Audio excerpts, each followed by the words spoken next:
Al-khata' atsani, kesalahan yang kedua dari akhta sulukiyah wa manhajiyah, isya'atu jawin minat tawattur fil halqah. Isya'ah menyebarkan atau menciptakan, membuat jawin, atmosfer atau suasana, at-tawattur itu apa? Tegang, kenceng, fil halqah, dalam halaqah. Wa naqsidu bit tawattur, yang kami maksud dengan tawattur di sini adalah al-qaswah wasyiddah, kasar, kaku, keras, atos. Wa huwa ma yaf'aluhu ba'dul muallimin, ini adalah yang dilakukan oleh sebagian pengajar, bi qasdi dzabtil halqah, dengan tujuan untuk menertibkan, mendisiplinkan halaqah. Masalan, contohnya misalkan pengen menertibkan halaqah, tapi kemudian malah menciptakan suasana yang tegang di dalam halaqah. Kalau cuma sekali kan beda. Kalau begitu terus menerus setiap hari dilakukan kan akhirnya jadi akhta' manhajiyah, kan gitu. Akhirnya ya murid itu masuk halaqah ya hawanya udah hawa kan gitu kan. Oh, itu udah tegang kan gitu. Au taulidil haibah, atau tujuannya adalah untuk memunculkan atau melahirkan kewibawaan, wal ihtirami lahu, dan penghormatan untuknya, fi nufusi tulab, pada jiwa para muridnya. Pengennya itu biar halaqahnya tertib, atau kalaupun halaqahnya sudah tertib dia berbuat seperti itu, kasar, keras, kaku, atos, supaya apa? Supaya dipandang sebagai ustadz yang wibawa, gitu. Wibawa. Sebenarnya kalau mau jadi wibawa itu gampang, nggak masuk halaqah bawa pisang goreng, bawa pisang goreng.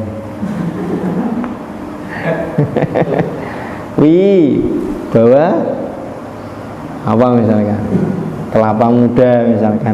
Bawa apa? Pengennya memunculkan atau apa? Biar wibawa, biar murid-muridnya itu hormat sama dia kan gitu, memuliakan dia. Dikiranya dengan berbuat kasar, keras gitu kan, killer gitu tuh bisa memunculkan kewibawaan. Bisa nggak? Nggak bisa. Yang ada tuh bukan wibawa, adanya takut. Dan takut tuh beda dengan segan. Takut tuh beda dengan segan. Wa min madhahiri hadzal khata', di antara indikasi yang tampak kalau kesalahan ini dilakukan, abusul wajhi, wajah yang ada dalam halaqah itu abus apa? Abasa wa tawalla, masam, kecut, tidak sumringah gitu, ndak, kayak tertekan gitu. Qillatul hadis, sedikit bicara. At-taubih bil alfat an-nabiyah. Qillatul hadis di sini maksudnya musyrifnya ya, gurunya sedikit bicara. At-taubih bil alfat an-nabiyah, mengingatkan atau apa ya, menegur dengan lafal-lafal yang kotor. Fasil, kamu gimana sih? Udah dikasih tahu berulang-ulang gagal terus nggak bisa. Kamu udah maju 5 kali loh ini nggak bisa nih. Wow. Gobi itu kan apa? Bego lu, itu kan bahasa kalau gobi itu kan degel tenan jadi murid kok iso. Nah, gitu kan.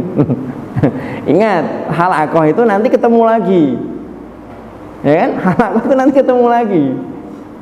Beda dengan orang ngajar. Kalau ngajar kan mungkin sepekan sekali kan gitu. Atau kalau kuliah tamu ya mungkin 3 bulan sekali, sebulan sekali gitu. Kalau halaqah itu enggak. Halaqah kan tiap hari ketemu. Wa khususan inda sama'i ijabati au imtihani hifdhi wa murajaatihi, khususnya ketika tasmi' atau ketika ujian hafalan, ketika murojaah gitu. Ad-darbu al-fawri, juga diantara indikasi yang tampak kalau kesalahan ini dilakukan itu apa? Seneng mukul. Ad-darbu al-fawri, sawaun bil asa au bil yadi, baik dengan kayu, dengan tongkat atau dengan tangan. Kemudian at-tard apa? Pengusiran. Udah, kamu keluar aja, nggak usah ikut anak saya. Itu at-tard, usir. Wa kulluha, semua itu la taliku bil muallim, tidak layak dilakukan oleh seorang guru amatan, baik dalam halaqah Al-Quran, halaqah tahfidz, atau hanya sekedar guru mata pelajaran biasa. Ditahan ngantuknya, biar banyak pahalanya. Yang lain pahalanya sedikit karena nggak ngantuk. Nah, karena ngantuk pahalanya banyak. Ada pahala menahan ngantuk, double pahalanya. Tapi kalau nggak antum tahan ya nggak double, nggak jadi double. Guru secara umum itu nggak boleh melakukan hal-hal itu tadi. Fadlan an muallimil Quran wa hamilihi, apalagi guru Quran, orang yang sudah hafal Quran.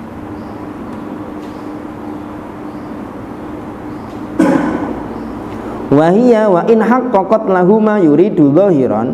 Nah, ini cara ini, metode ini tadi itu meskipun secara zahir bisa mewujudkan apa yang dia inginkan, wa in haqqaqat kan mewujudkan lahu ma yurid, apa yang dia kehendaki, dhahiran secara zahir, illa anna, hanya saja fi haqiqatil amri, hakikatnya pada dasarnya sebenarnya tu'ta baru mu'syiron, justru malah dianggap sebagai sebuah indikator ala dha'fi syakhsiyatil muallim, lemahnya kepribadian guru. Wa ahyanan, terkadang juga menjadi indikator yang menunjukkan ala wujudi amilin naqsin fiha, adanya faktor kekurangan pada kepribadian seorang guru. Yuhawilu ta'widhahu, di mana dia mencoba mengganti kekurangannya, kelemahannya itu bitiba'i tilkal asalib, dengan menggunakan cara-cara itu tadi, allati tukhalifu manhaja, yang menyelisihi metodenya sayyidil muallimin, panutannya para guru, para pengajar sallallahu alaihi wasallam, alladzi kana min ahlamin nasi wa arfaqihim, di mana Rasulullah itu kan manusia yang paling santun dan paling sayang, paling penyayang. Kama annaha tuaddi ila salabiyat khatirah, sebagaimana metode ini akan mengakibatkan dampak-dampak negatif yang berbahaya. Wa min tilkas salabiyat, di antara dampak negatifnya fiqdanu al-mawaddah bainal muallim wa tullabihi, hilangnya kecintaan, al-mawaddah, rasa cinta, rasa sayang antara guru dan muridnya dan santrinya. Padahal mawaddah antara mu'alim dan tulab itu merupakan motivasi yang paling kuat dalam belajar. Fatarat taliba yahfadhu khaufan la qana'atan, maka dampaknya di lapangan nanti apa? Murid atau santri itu ngafal karena takut, khaufan karena takut, la qana'atan bukan karena sukarela, wa yaqra'u rahbatan la rughbatan, membaca juga karena takut bukan karena rasa cinta. Wa minha, di antara efek negatif yang lain, dha'fu itqanil khifdi, lemahnya kekuatan atau kelancaran hafalan. Wa kathratut tana'thum wal akhta', banyak gagap dan salah. Kenapa? Karena kurang fokus dan murid atau santri itu malah sibuk mengawasi ustadznya. mengawasi ustadznya, ini nanti aku dimarahin nggak ya, ini nanti aku dikaplok nggak ya, kan gitu kan, gitu. Takut sama gurunya. Wa aidon, dan juga an-nisyanus sari lil maklumah, cepat lupa. Au fiqdanuha, bahkan hilang mubasyaratan, secara langsung. Ba'da adaiha, setelah dibaca atau setelah disetorkan. Li'annaha lam tahfad an rugbatin au qanaatin, karena dia menghafalnya bukan karena cinta, bukan karena sukarela.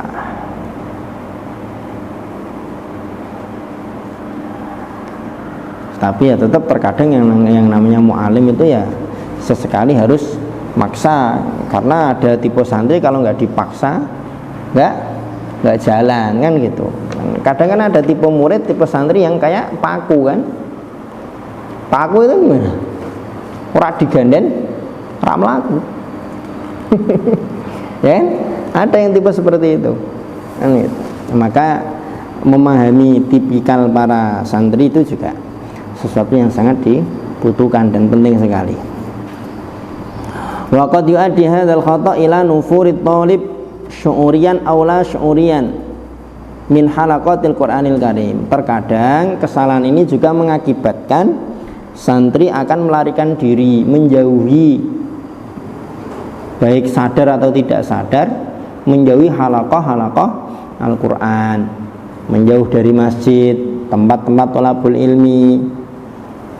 Fa bima rahmatin minallahi lintanahum walau kunta faddan ghalidul qalbi lang faddu min haulik.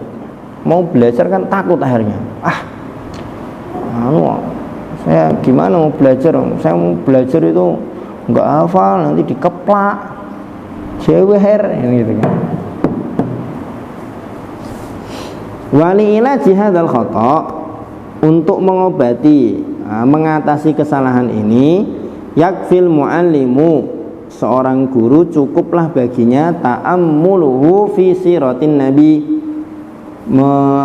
mentafakuri, mengangen-angen sirahnya Rasulullah sallallahu alaihi wasallam, alladzi kana la yura illa mutabassiman, di mana beliau tidak pernah dilihat kecuali dalam kondisi tersenyum.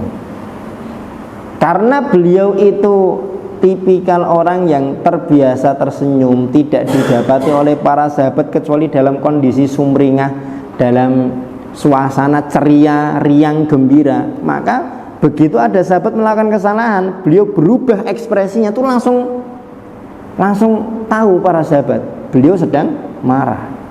Gitu. Beda kalau orang itu dari sejak awal memang biasa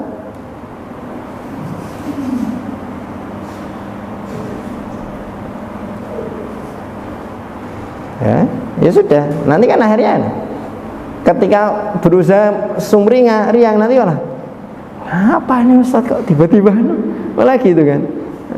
Ketika ingin memberitahu kepada muridnya bahwa dia sedang marah dengan ekspresi yang seperti itu, ya muridnya merasa biasa aja, mau tiap hari kayak gitu kok.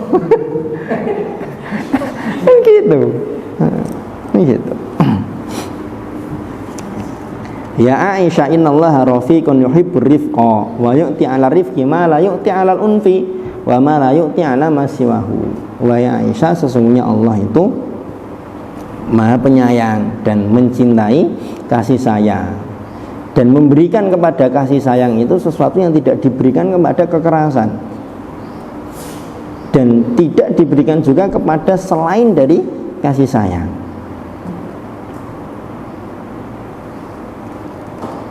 Wa kafa wa aidan ayastashira, cukup juga bagi seorang mu'alim ayastashira, untuk merasa, menghadirkan perasaan pada dirinya, anna haula'i tullab, bahwasanya para santrinya itu innama hum baina yadayhi, hanya saja mereka itu bagi dia, di hadapan dia itu bimangzilati abnaihi, sederajat, sekedudukan dengan anak-anaknya.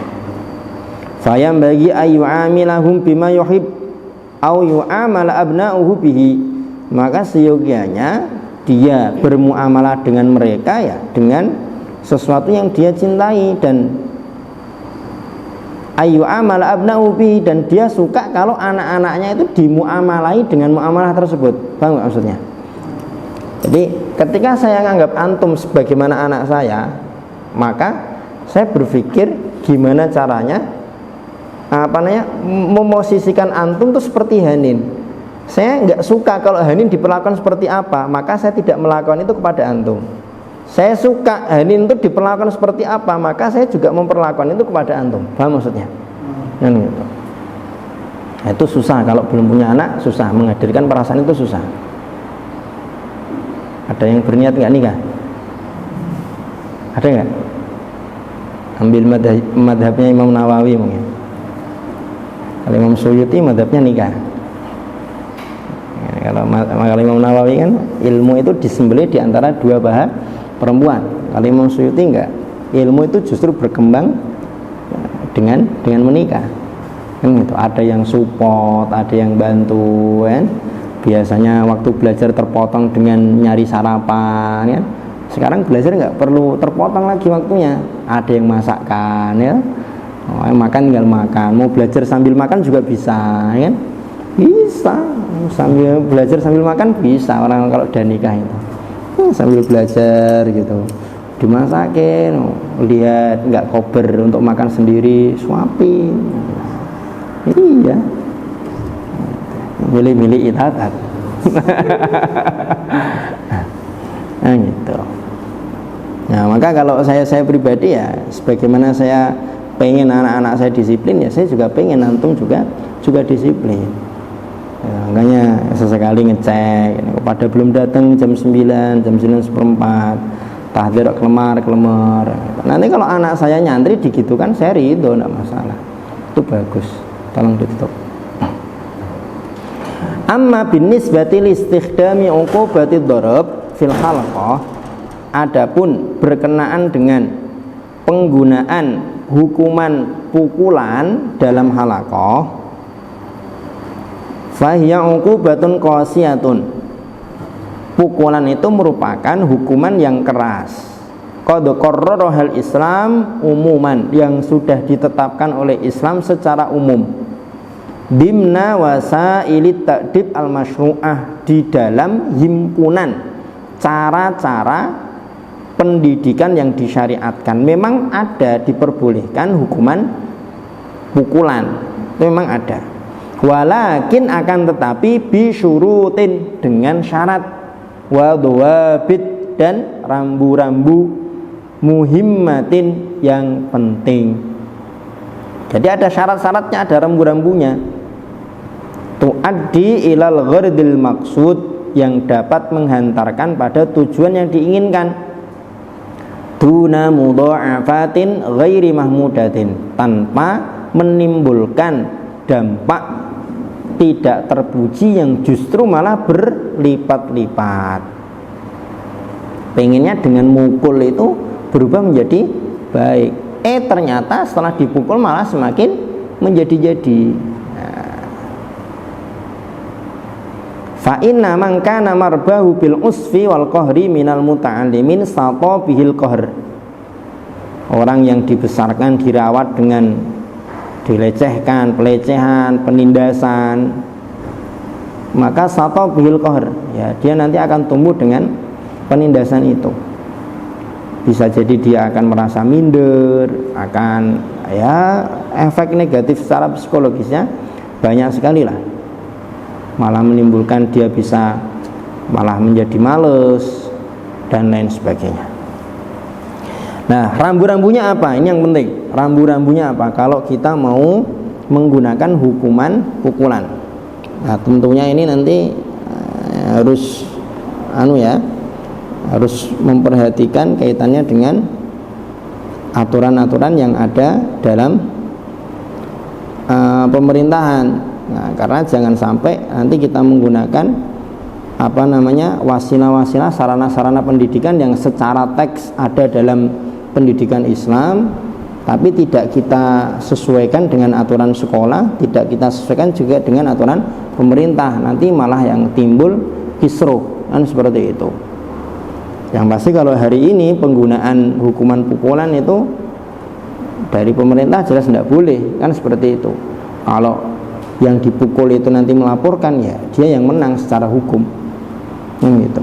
Makanya kan nggak jarang berita-berita di TV itu kan, guru dilaporkan tangkap, guru laporkan tangkap, gitu. Padahal setelah diusut ya ternyata memang anaknya itu berkali-kali bolos, diingatkan pakai lisan, nggak percaya, dihukum strap, masih nggak menter, lain sebagainya. Ada yang sampai beberapa kasus itu di kelas melecehkan gurunya, menghina gurunya, lain sebagainya. Yang namanya guru kan juga manusia biasa, toh? Guru juga manusia biasa. Jangan kira dia malaikat yang tidak punya nafsu.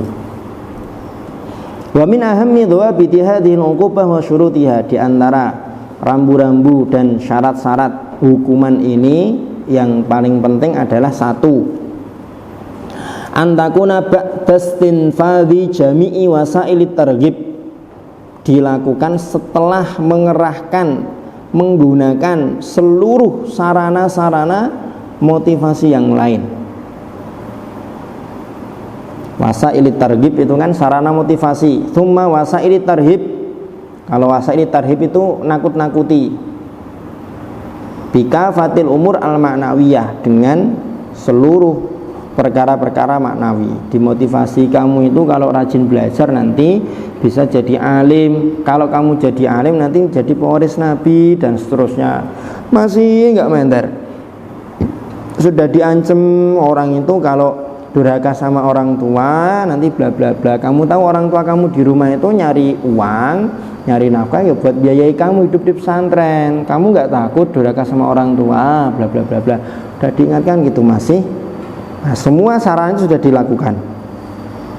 Wa antakuna minal muallimi nafsih, hukumannya dilakukan oleh si guru sendiri, tidak diwakilkan kepada salah satu santri, salah satu murid.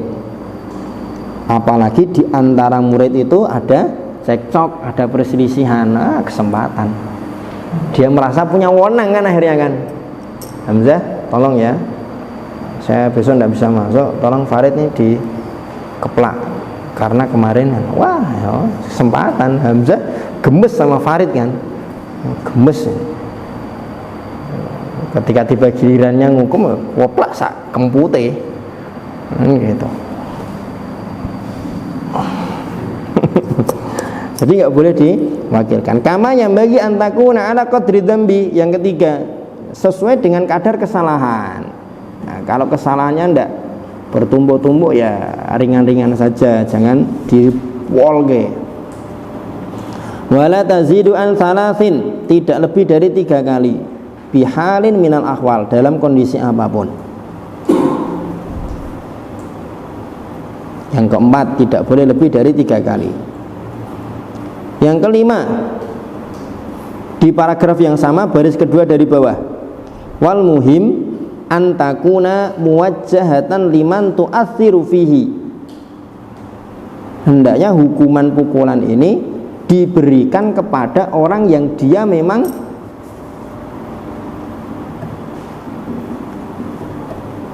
mendapatkan pengaruh dengan hukuman ini. Liman tu'athiru fihi itu ya, dengan dipukul itu dia berubah.